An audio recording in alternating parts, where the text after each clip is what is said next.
Pagkarabing tilapia niyan. Pero mga kapogi, pumunta ngayon tayo kay Kuya Toris Vlog. Hihingi tayo ng milyon ng tilapia. So, go!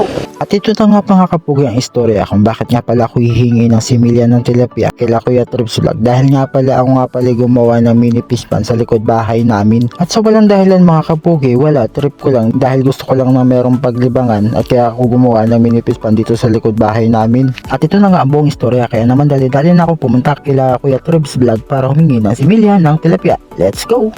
Makarating na tayo dito sa bahay nila Kuya Trips. Kahit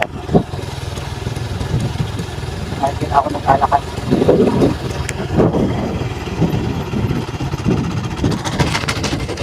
Ay, namatay.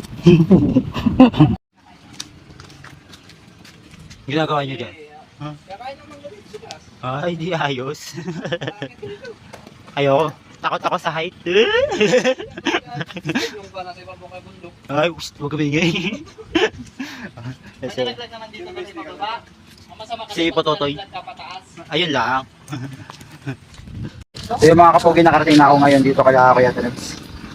At yun yung pukunan natin mamaya ng similya. So, ito mga kapogi yung kukunan natin ng similya ng tilapia. Yan.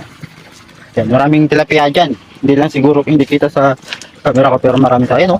Oh, tilapia yan, yung mga nag-aalon-alon na yan. Oh, ayan, oh. Kita niyo yan? Oh, mga nguso, ah. Oh.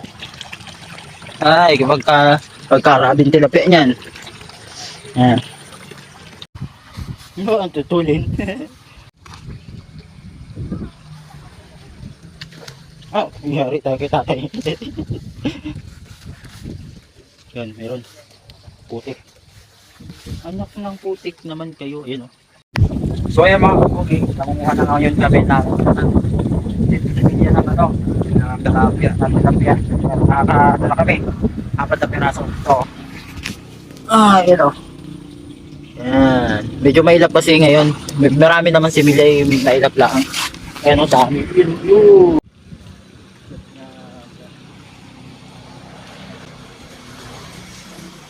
Pero hindi naman ito tilapia eh.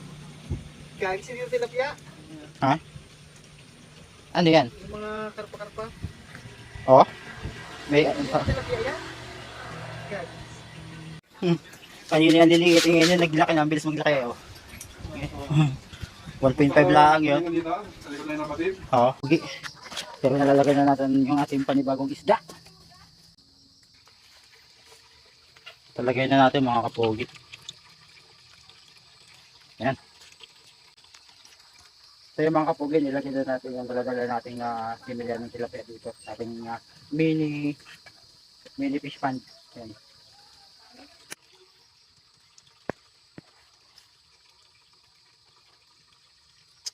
Tatlo lang yata na buhay, ah. Ang laki yung isa. Similya pa yan.